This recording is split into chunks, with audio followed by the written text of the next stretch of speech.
Bueno, volvimos, acá estamos, en esta séptima jornada de la Cámara Inmobiliaria Rural, un evento espectacular. Venimos desde las 9 con todo, con una charla excepcional de Roberto Bizán, poniéndonos un poco en el contexto de las oportunidades de los negocios, con mucha data objetiva que viene justamente de su trabajo en el 2018, de todo lo que tuvo que ver con este gran censo agropecuario. Después nos metimos con Alejandro Katz y Eduardo Fidanza. A mí me parece que una linda charla con dos cabezas pensantes sobre cómo somos los argentinos, cómo pensar un poco en tratar de integrarnos, de consensuar y no imaginar el abismo hacia adelante, sino la oportunidad de salir. Qué difícil, ¿no? Juanjo Madero nos metió de lleno en todo lo que es un poco el momento actual de la situación agropecuaria, las variables post-cuarentena en el mundo y también las oportunidades que hay en este negocio agropecuario que tiene que ver, por supuesto, con el manejo de la tierra, con los arrendamientos, con la compra-venta y cómo los precios oscilan mucho en función de todas estas externalidades. Y vos dirás, ¿y ahora nos vamos a meter en el país de los Fernández? Mirá vos, mirá qué título, ¿no? El país de los Fernández. Así que, señor director, lo tenemos ahí, a Carlos María Raimundo Roberts, gran amigo de la casa, siempre nos acompaña acá. Viene, ¿cómo estás, Carlos? Hola, Richard, ¿cómo estás? Gracias por la invitación. Un gusto verte, lo hemos invitado un montón de veces, acá con Mercedes Colombres ha venido a ayudarnos y también a contarle al campo las cosas que suceden.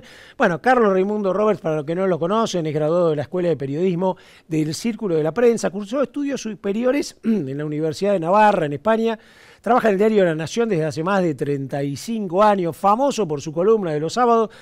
Fue corresponsal en América Latina, cubrió las guerras del Golfo Pérsico en 1991 y de Ecuador y Perú en 1995. Su columna de No creer que se publica los sábados en la página 2 acaba de cumplir nada más ni nada menos que 10 años, exactamente igual que la Cámara Inmobiliaria Rural. Es fundador y codirector del Máster en Periodismo de la Nación y la Universidad de Itela y fue profesor e integró el Consejo de Dirección de la Facultad de Comunicación de la Universidad Austral. Se fue desempeñando en radio, televisión y recibió numerosas distinciones en el país y en el exterior. Es miembro de número de la Academia Nacional de Periodismo, ha escrito muchos libros y su último bestseller, que además me lo autografió y me lo dedicó, que está acá en la biblioteca de Canal Agrositio, Cristinamente, en 2019, está casado, tiene 5 hijos y 6 nietos. Maestro, dibuje.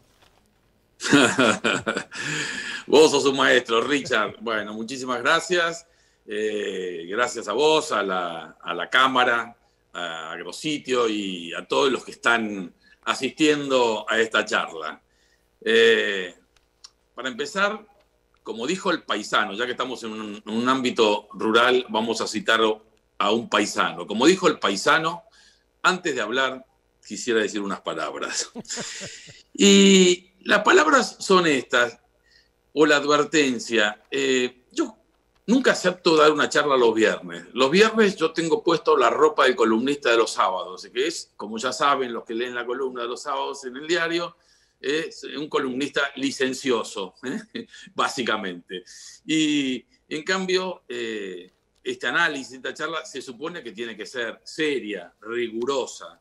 Pero es viernes, se me han mezclado las ropas. Yo tengo miedo, aunque me cuidaré de que eso no pase, que el licencioso se meta en la charla seria y el analista riguroso se meta en la columna licenciosa de los sábados y haya una mezcolanza ahí que no viene bien. Ni esta charla debería ser licenciosa, ni la columna de mañana debería ser aburrida. Así que intentaré mantenerme en cada uno con su respectiva piel y su respectiva vestimenta.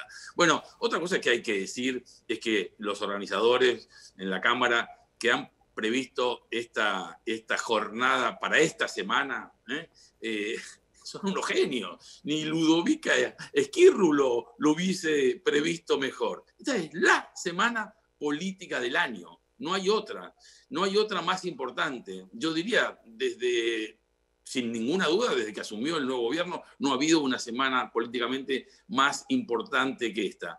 La dinámica de los acontecimientos se ha precipitado tanto que todas las especulaciones, los análisis que hacíamos hasta la semana pasada se han quedado viejos, han sido superados.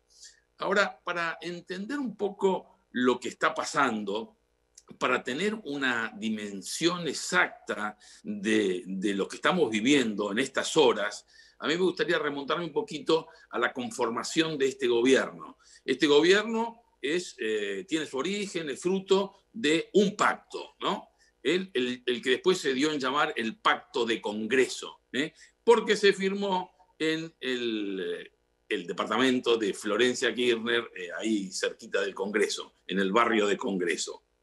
Bueno, hay que decir que el Pacto de Olivos entre Alfonsín y Menem se firmó en Olivos, en la casa del canciller Caputo. Este pacto de Congreso se firma en el departamento de Florencia. Hay una cierta degradación geográfica, diría yo, y de calidad en la locación de los dos pactos. Bueno, pero este pacto de Congreso, que es el que da origen al gobierno actual, es un pacto que tiene dos o tres características. Yo diría, la primera y más importante es un pacto pensado por Cristina e impuesto por Cristina a Alberto. Es decir, en todo caso, impuesto o propuesto, y Alberto, por cierto, tenía la posibilidad, tenía el derecho de decir que no, pero obviamente dijo que sí. Un pacto impuesto por alguien, aceptado por alguien, un pacto absolutamente asimétrico. También diríamos que es un pacto que podríamos llamar como los decretos, un pacto de necesidad y urgencia, porque Cristina sola no podía. A ver, acá es muy sencillo. Hay que recordar rápidamente lo que pasó en las últimas elecciones. Elecciones 2011, el peronismo va unido. Había dos decisiones pequeñas, casi diría estratégicas, de Duhalde, de Alberto Rodríguez Sá, pero básicamente el peronismo va unido 2011 y gana con el 54% de los votos. El peronismo va en el 2013 dividido y pierde. Si bien es el partido o la alianza más votada, con el 32%, pierde porque se había escindido básicamente Massa, que saca un 17%, y la oposición unida, digamos, aunque con listas distintas, sumadas, la oposición sumada casi duplica los votos del peronismo. Esto quiere decir que 2011 el peronismo unido gana, 2013 el peronismo dividido pierde, 2015 el peronismo dividido pierde, 2017 el peronismo dividido pierde, 2019 el peronismo reunificado gana, recupera el poder. Bueno, como se demostró, la fórmula esta pensada por Cristina resultó ser una fórmula exitosa. Hay otra cosa que me parece interesante, muy reveladora, es lo que pasó con Alberto en ese pacto fundacional. Es muy interesante estudiar qué significó para Alberto, insisto, a la luz de lo que vino después y de lo que vamos a ver en un ratito. Alberto me hace acordar un poco al cuento, es uno de los cuentos de Borges preferidos para mí, me gusta especialmente ese cuento, se llama Biografía de Tadeo Isidoro Cruz. Y ahí en ese cuento Borges dice lo siguiente, dice que hay un momento en la vida de las personas, de todas las personas, hay un momento en que cada uno sabe definitivamente quién es. Aprende a verse, aprende quién es. Es como que hay momentos, circunstancias que producen como una iluminación que permiten a las personas ver quiénes son, ver a cada uno, saber quién es. Bueno, Alberto supo quién era en el Pacto de Congreso. ¿Quién era? Era más que un presidente, era un operador. Alberto toda su vida fue un operador. Fue operador de Cavallo, fue operador después de Néstor, operador de Cristina, operador de Scioli, por un breve tiempo, breve lapso, operador de Randazzo, operador de Massa, después volvió a ser operador de Cristina como candidata y finalmente en esa iluminación del pacto de Congreso, él dice, yo seré un operador, ahora como presidente, pero seguiré siendo un operador de Cristina, un operador de la vicepresidenta. Y él asume muy convencido, muy vocacionalmente convencido de que ese era su lugar. Entre otras cosas, porque Cristina venía a completar, él sabe cuáles son sus atributos y sabe cuáles son sus déficits. Y Cristina le venía a aportar todo lo que él no tenía. Cristina le venía a aportar luces largas, le venía a apostar una estrategia, votos, estructura territorial, convicción, liderazgo, todo lo que él no tenía. Cuando él dice en esos momentos, antes de ser elegido presidente, dice, nunca más me voy a pelear con Cristina, nunca más me voy a separar de ella. Lo dijo realmente, es de las pocas cosas que Alberto dijo, muy convencido, muy en serio y sin faltar a la verdad. Él se dio cuenta que su vida se completaba en función de ser operador de alguien y de alguien nada menos que como Cristina Kirchner. Así que él asume su papel en ese pacto impuesto y por él aceptado. Lo asume de muy buena gana. ¿Qué pasa después? Asume el gobierno. ¿Qué pasa después? Bueno, yo diría que hubo dos problemas muy, muy serios, muy graves, muy trascendentes los dos, ¿no? El primero es que este pacto, si bien estaban muy claros los roles de cada uno, a este pacto le faltó un diseño de gobierno. Fíjense, de hecho, si nosotros recordamos, ¿cuántas veces se reunieron Cristina y Alberto después de haber firmado el pacto? Pueden haber hablado por teléfono, pueden haber hecho un Zoom, aunque en esa época no estaba de moda, pero ¿cuántas veces hablaron? ¿Cuántas veces se reunieron? ¿Cuántas veces equipos de Cristina se reunieron con equipos de Fernández? Muy poco. ¿Qué diseño de país salió de ese pacto? A ver, vamos con Estados Unidos, vamos con China, miramos a Europa, ¿qué miramos? ¿En qué eje nos enganchamos? Sí, había alguna cosa clara que era, bueno, vamos a arreglar con los acreedores privados, vamos a arreglar con el fondo, pero intentó este gobierno hacer compatible estar de punta contra Trump y contra los Estados Unidos y al mismo tiempo querer arreglar con el fondo. Querer arreglar con los acreedores privados y llevarse pésimamente acá con los sectores empresarios. ¿A dónde va? ¿Cuál es nuestra política regional? Fíjense que a poco de andar el gobierno, un funcionario de segunda dio a entender que Argentina prácticamente se apartaba del Mercosur. Hubo que salir a desmentirlo. Lo que quiero decir es que no hubo un diseño de gobierno claro. Ni siquiera, bueno, estaba más o menos claro que Alberto tenía que ocuparse de la economía, que Cristina le dio bastante autonomía en ese rubro, en la economía. Pero después resulta que llega el momento de elegir el candidato al ministro de elegir el ministro de Economía y Cristina le objeta. Le objeta a Redrado, probablemente alguien más. El diseño de la economía, ¿a dónde iba la economía? No se sabía. Se sabía que había que llegar a un arreglo, pero no se sabía mucho más. Labaña les dijo que no. Redrado estaba bochado.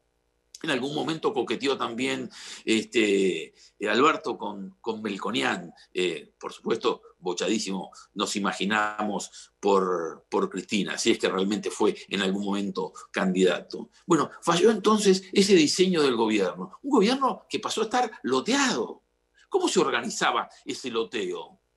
¿Cómo se gobierna teniendo adentro el movimiento Evita, teniendo a Grabois, teniendo adentro a Barrios de Pie? Digamos, ¿quién manda ahí? ¿Quién organiza ese loteo? Bueno, ese fue el primer problema fundamental de este gobierno. El diseño de las política exterior, política regional, política económica.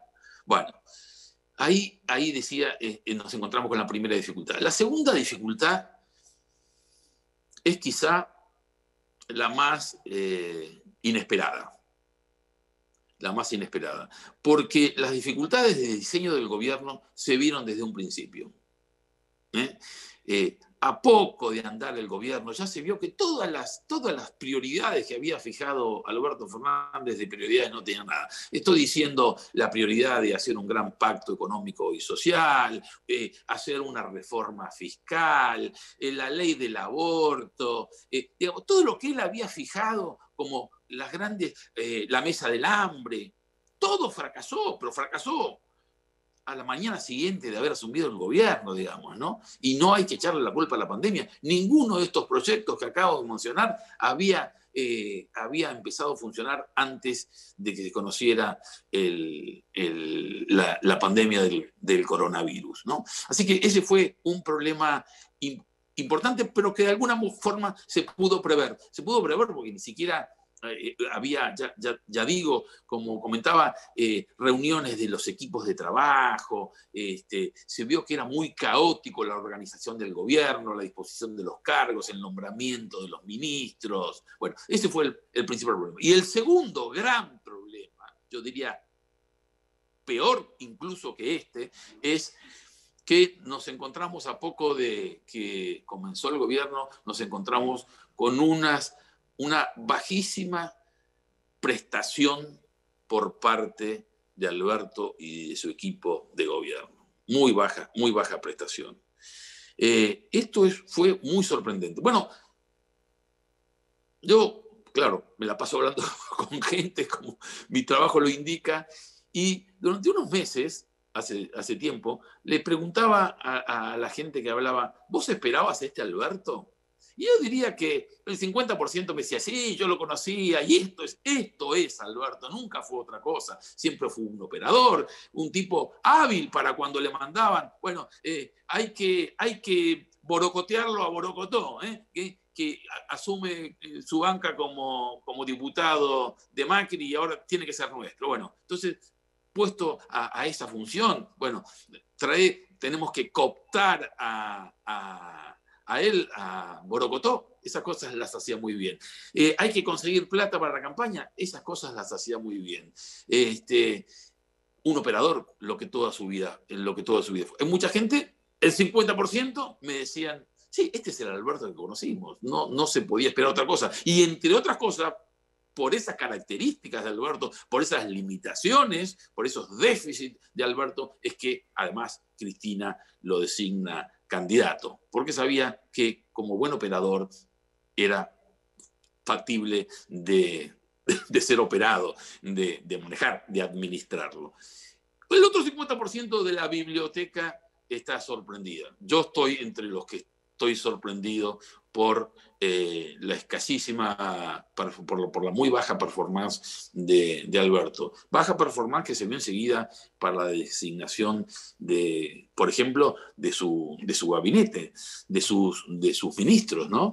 Yo creo que el caso de, bueno, todo el gabinete hace agua, ¿no? Pero, digamos, Santiago Cafiero, como el columnista de los sábados lo llama Santiaguito Cafierito, y me decían que Cristina le dice Cafieritito, ¿no? Pobre Santiago, pero claramente no da el do de pecho, no está a la altura de las circunstancias. En estos momentos, sobre todo en esta semana, una cosa que me decía ayer un senador peronista, es muy llamativo la orfandad en la que está en estos días, en estas horas, está Alberto. ¿Qué cabeza de Estado hay ahí? ¿Qué cabeza de Estado? Esa cabeza claramente no es Santiago Cafiero. ¿Quién le arrima concepto? ¿Quién le arrima iluminación, estrategias a Alberto, que es un rey tan desnudo?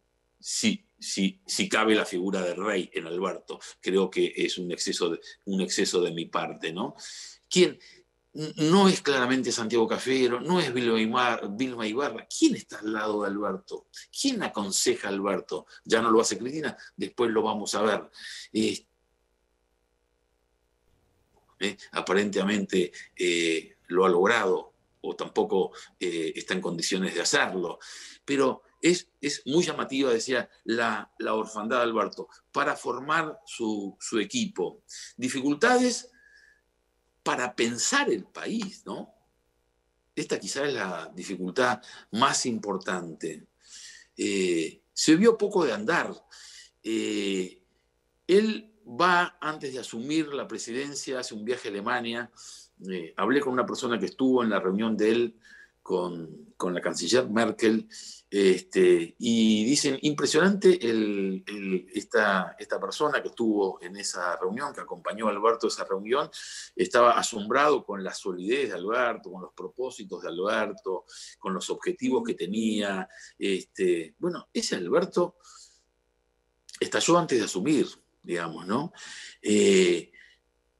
El Alberto que se empezó a ver, digamos, no tenía nada que ver con ese que le plantea a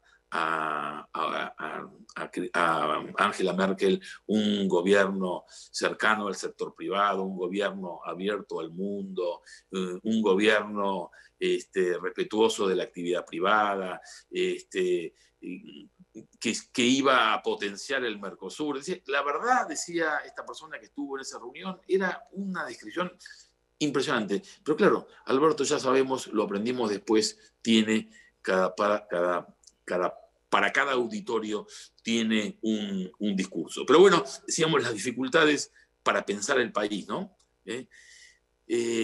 A ver, si hay una frase, a mí me gusta esas figuras, ¿no? Como hechos o hechos que definen situaciones, ¿no? O frases que definen una época. Y la frase quizá que defina a esta época, a este tiempo, a este gobierno y a este presidente sea, no tengo un plan, ¿no? Es muy impresionante. No tengo un plan. Hace un rato tuvo el jardinero en casa. ¿Qué plan tiene? No tengo un plan. Hasta el jardinero tiene un plan de acción. ¿Cómo no tenés un plan? ¿Cómo te animás a decir que no tenés un plan? ¿No? Bueno, no acertó con el equipo, no acertó con el diseño del país, no tiene un plan, tiene dificultades para abordar los temas, dificultades, yo diría, muy serias, muy graves, para entender los problemas, ¿no? Como se vio con la pandemia, por ejemplo, como se vio con Vicentín. Aquella charla que tuvo, me estoy acordando, con Lula, ¿no? Cuando le dice a Lula, con AMLO, con López Obrador, el presidente mexicano, estamos solos, dice él, ¿no? Ya no está Bachelet en Chile, ya no está Correa, ya no está Maduro, ya no está en Uruguay Mujica o Tabaré. En un abrir y un cerrar de ojos se puso en contra a media América Latina, gratuitamente.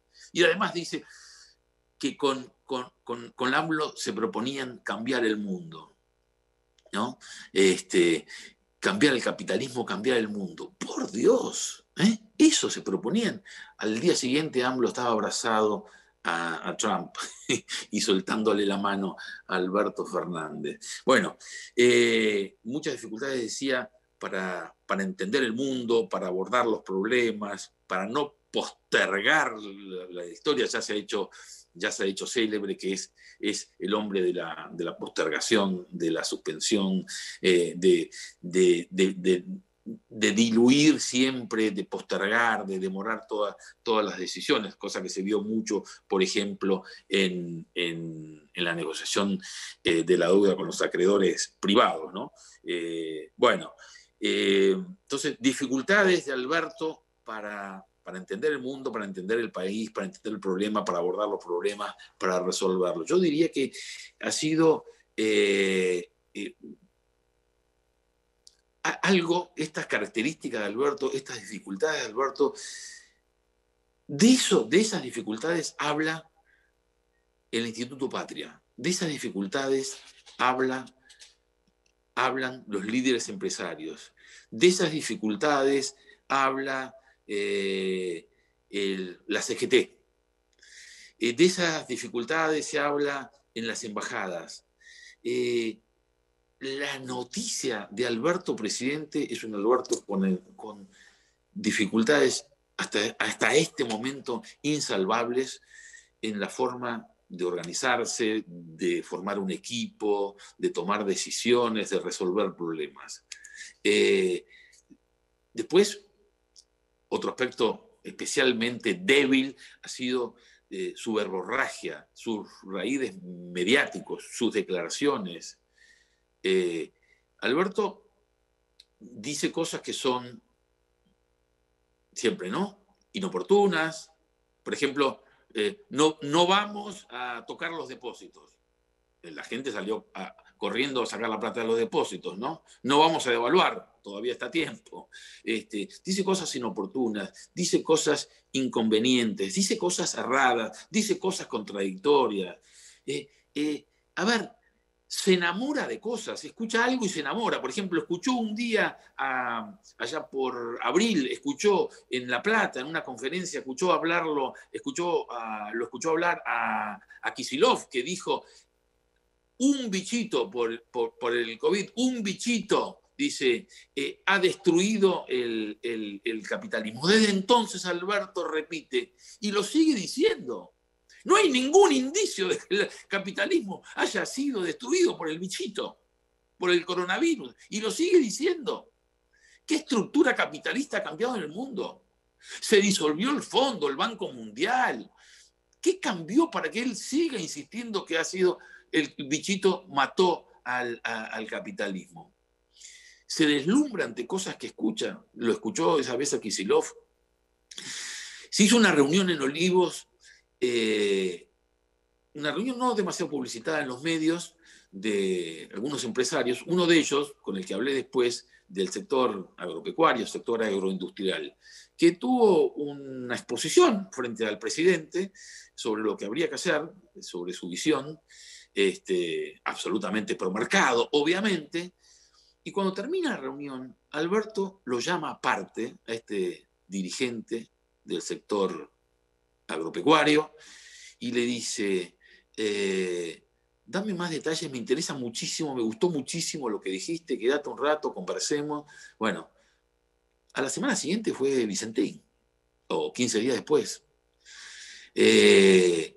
Bueno, dificultades, decía, para entender los problemas, para resolverlos, dificultades con su verbo, con sus declaraciones, ya decía, inoportunas, inconvenientes, erradas, contradictorias. Bueno, en este contexto se conoce la carta de Cristina esta semana.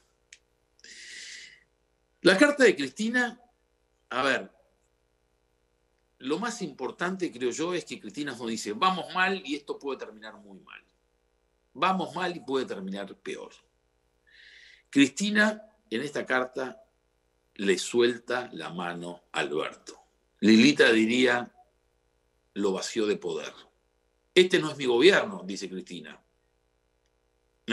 Saquen la hojarasca. Lo que Cristina viene a decir es: este no es mi gobierno. Cristina prácticamente le suelta la mano. Después, lo que completa la carta de Cristina es la reacción del gobierno. La reacción del gobierno después de la carta de Cristina, ¿cuál fue? Bueno, Cristina básicamente propone un gran acuerdo político-económico y propone cambios en el gabinete, digamos, cambios de funcionarios porque no funciona. Bueno, son todos ataques directos a Alberto. Hay que decir, además, dentro del contexto de la carta, es que hacía al menos 2 o 3 semanas que prácticamente no había contactos entre Cristina y Alberto, y que Cristina decide escribir la carta, no porque un día se despierta con el pie cambiado, se levanta con el pie cambiado, está de mal humor. Es una carta que ella decide publicar, escribir y publicar después de semanas en las que sus indicaciones, sus sugerencias, sus órdenes y el rumbo del gobierno, todas sugerencias, indicaciones, órdenes eran desoídas o mal cumplidas por Alberto, y ella ya consideraba después de que había llegado el momento de decir lo que tenía que decir y lo que dijo en esa carta. Por cierto, una carta que se conoce una semana después del 17 de octubre. El 17 de octubre fue un acto de la búsqueda de una hegemonía pensada por los gobernadores, pensada por la CGT, pensada por el peronismo federal, por el peronismo racional, como se lo ha dado en llamar, para reforzar la autoridad del presidente. El presidente, con timidez, como hace todo, asume ese lugar. Una semana después, la respuesta de Cristina a todo este curso de los acontecimientos es esta carta. Y la reacción del gobierno a la carta, ¿cuál es? A esas dos cosas que propone Cristina.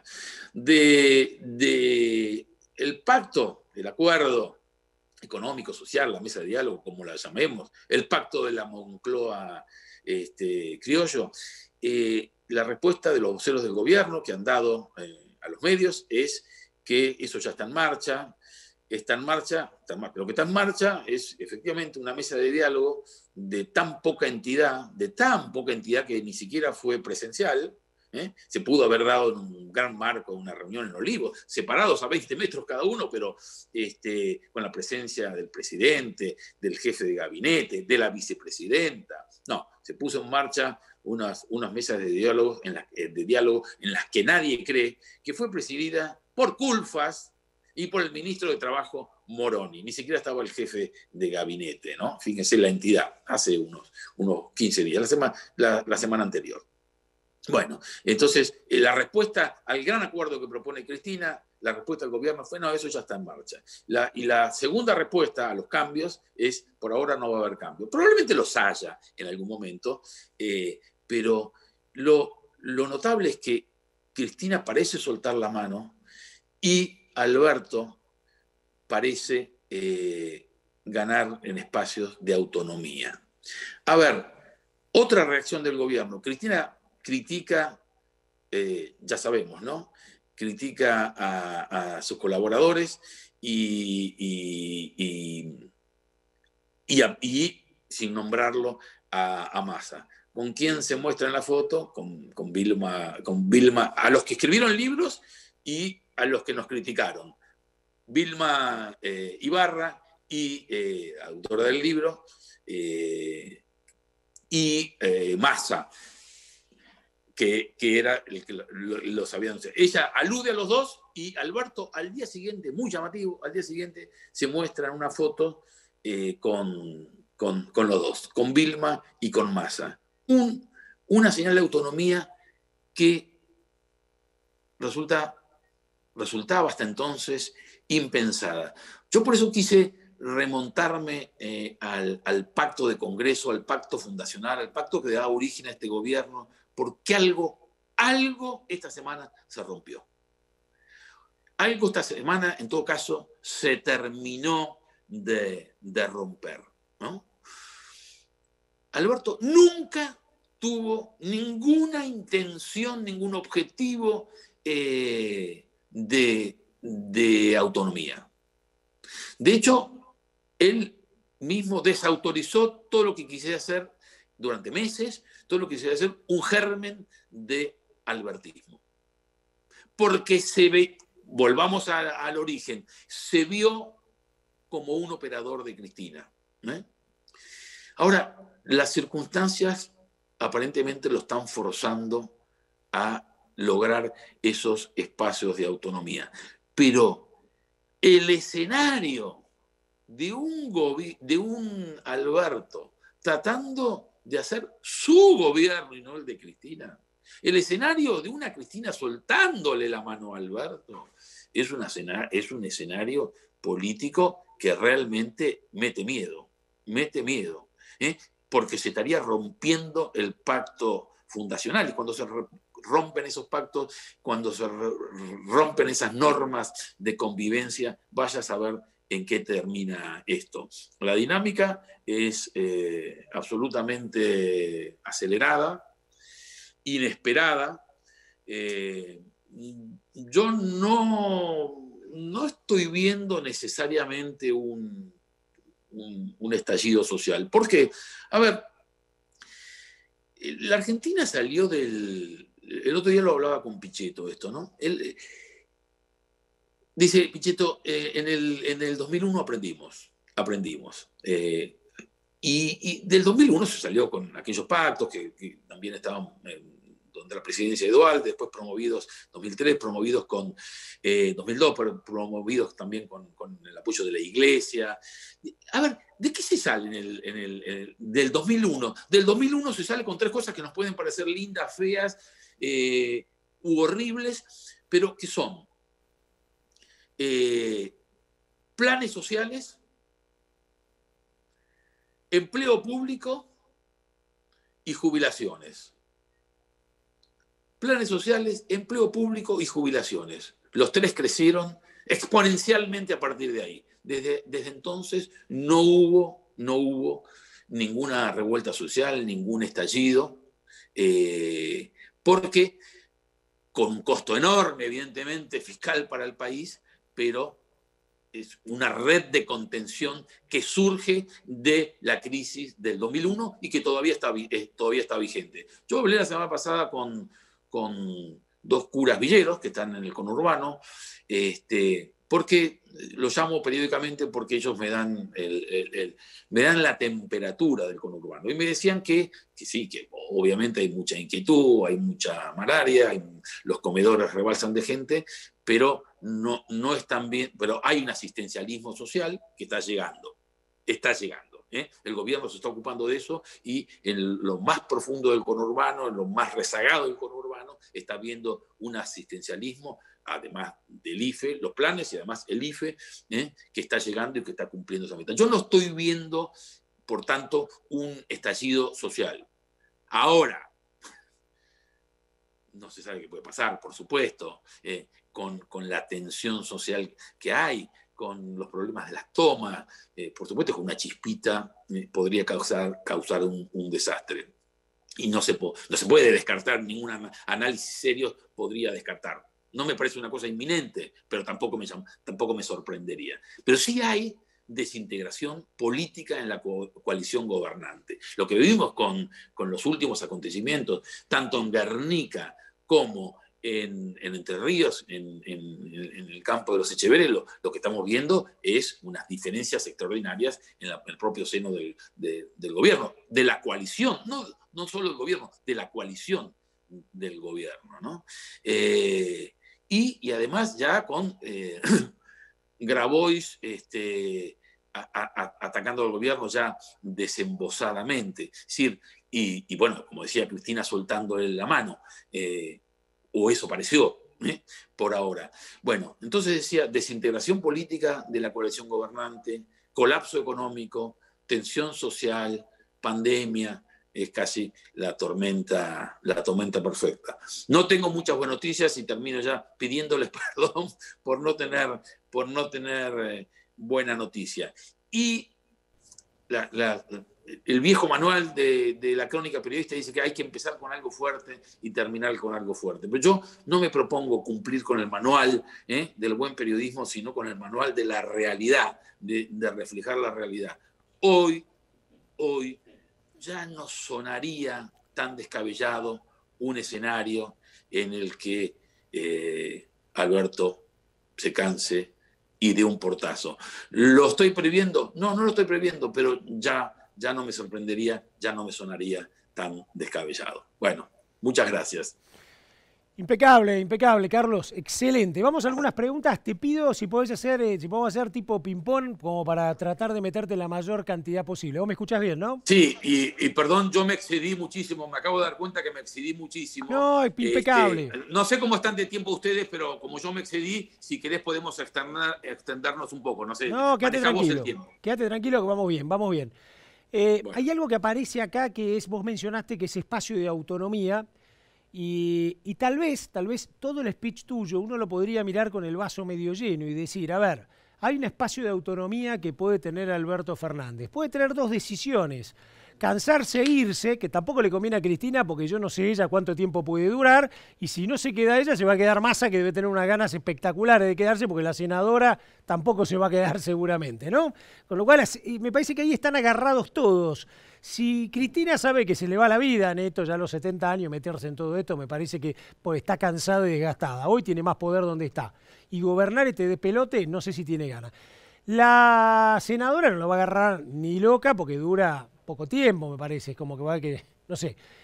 Y Massa se va a hacer un peine. Entonces, dicho esto, a ver, si Alberto piensa un poquito todo esto y dice, tengo un espacio de autonomía, como me dice Carlos Raimundo Roberts, el tipo puede ser capaz de avivarse y decir, voy a hacer un gabinete fuerte de 10 tipos y entre esos 10 tipos pongo un ministro fuerte, como fue Cavallo, como fue Lavagna, que habla mucho con él, y ahí me pongo a trabajar en dar señales, porque si vos das señales y el dólar de 180 se le va a 120 en 3-4 meses, que es lo que debería valer, la señal es poderosa. Acá que estamos en un ámbito de campo, mucha gente diría, che, voy a tratar de pensar en un negocio. ¿Es factible ese Alberto operador que se avive? Yo lo creo poco factible. A ver, yo creo que nos equivocamos si pensamos que el problema fundamental de Alberto es su falta de autonomía. Ha tenido mucho margen. Ojo que ha tenido más margen del que pensábamos.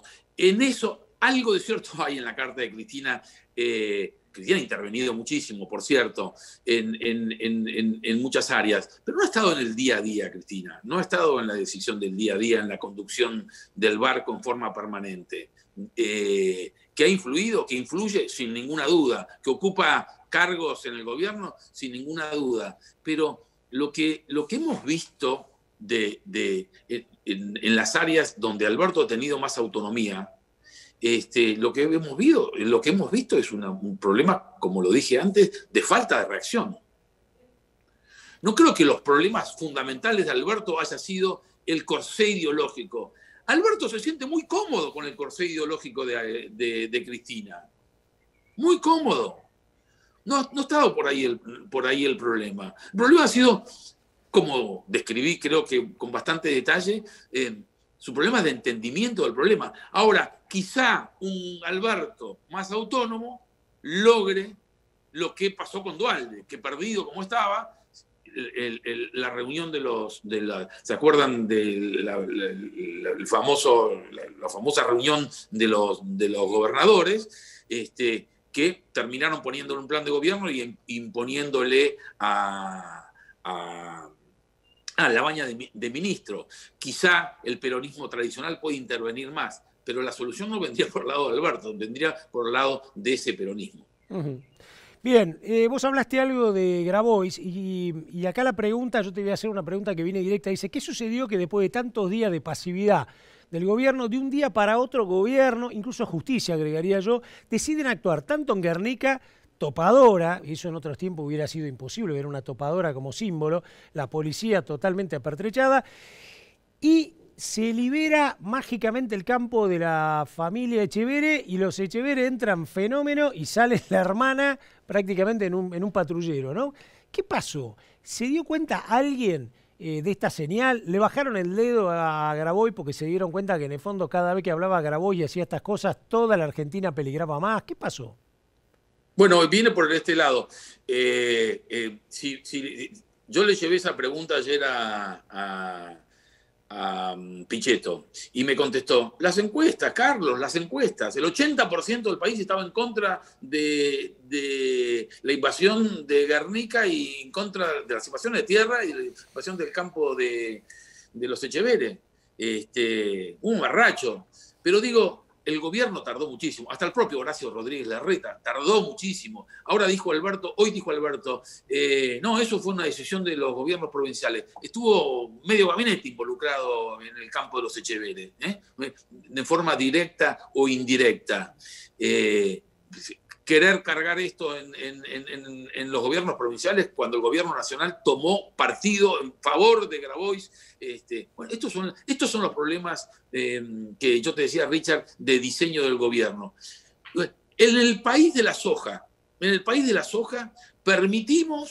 gobierno permitió y alentó y defendió, hasta media hora antes, defendió que que un campo que cultiva soja sea reemplazado por unos facinerosos que plantaron perejil. Reemplazan la soja con el perejil. Esto es lo grave. Bien. Te hago la última. Acá una pregunta bastante buena, ¿no? Pensando un poco en la Argentina que viene. ¿Pueden sectores moderados de la oposición, yo acá le agregaría también, y a lo mejor ese peronismo más productivista, ¿no? Como uno ve en la provincia de Córdoba, en otras provincias, pueden hacer un partido, un movimiento que pueda generar una gobernabilidad más progresista y reformista? Hoy justo hablamos del concepto reformista, ¿no? Es decir, algo que a lo mejor, por supuesto, no sea esto que nos trae al pasado, pero que supere un poco lo que fue a lo mejor Cambiemos, ¿no? ¿Existe esa posibilidad? Sí, claro que existe esa posibilidad. Claro que existe esa posibilidad. Yo creo que existe por el lado de un Alberto independizado. Y yo creo que, fíjate vos, que eso es el otro aspecto novedoso de la carta, es el llamado de Cristina a un gran acuerdo nacional, aunque ella lo limita al problema del país bimonetario. Pero Cristina está diciendo algo con ese llamado al acuerdo. Al mismo tiempo dice que hay que hacer un acuerdo con los sectores económicos, mediáticos y con la oposición, y en la misma carta dinamita a los tres sectores, digamos, ¿no? Pero bueno, así es Cristina. Pero tanto por el lado de ella, por lo que puso en la carta, y por el lado de Alberto, yo creo que sí, claro que sí, que habría posibilidad de un acuerdo.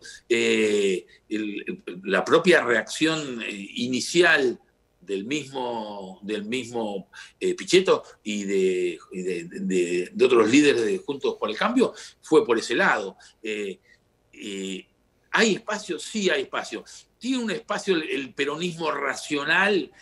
¿Hay lugar? Sí, porque además me parece que estamos viendo el precipicio y cuando te asomás al precipicio te agarra quick y te agarra miedo. Así que creo que ese miedo puede ser motivador. Me llegó justo a último momento una más, te hago esta y sí cerramos, que tiene que ver con que se ve que te están escuchando, con este acuerdo nacional. Entonces la pregunta es si realmente la Argentina podría y habría relación, digamos así, de mínima confianza para hacerlo, ¿no? Y yo te voy a agregar algo que es una encuesta que había subido en Twitter y acá en Agrositio, que era la pregunta: ¿debería el presidente Alberto Fernández convocar a un acuerdo nacional serio, amplio, con la oposición, instituciones, cámaras empresariales, gremios, hasta iglesia, te diría? 46% me contestó que sí. Un 35% no, hay una diferencia, hay mucha gente que puede ser, no contesta, un 20%. ¿Cómo lo ves? ¿Es factible? Bueno, yo creo que parcialmente lo he contestado antes esto, ¿no? Es factible cuando estamos todos, los de cualquier lado de la grieta y los que estén en Corea del Centro, lo mismo, todo eso es factible cuando mirás el precipicio, cuando estás al borde del precipicio. Y la Argentina está al borde del precipicio. Yo presumo que no sé, que quizá falte todavía asomarse más o estar cayendo para que alguien piense definitivamente en serio en un gran pacto. Yo creo que se necesita un gran pacto, claramente, en circunstancias tan dramáticas como estas que vive el país, sí, claramente. Que no va a ser fácil llegar a ese acuerdo sin ninguna duda. Yo puse el otro día en una columna, Cristina, yo dije que le había escrito una carta a Cristina, ¿no? Cristina, le pongo en esa carta, con usted el pacto va a ser muy difícil, pero sin usted no hay pacto que prospere. Yo creo que es difícil por todos lados, pero creo que es el único camino. Carlos, impecable, muchísimas gracias por este rato con nosotros. Excelente la charla y excelente las ideas que nos dejás para pensar un poco, sobre todo toda la gente de campo, la Argentina que viene. Un abrazo grande y muchas gracias. Un abrazo a vos, a la gente de la Cámara y a todos los que nos miran y escuchan. Gracias. Gracias, Gaucho.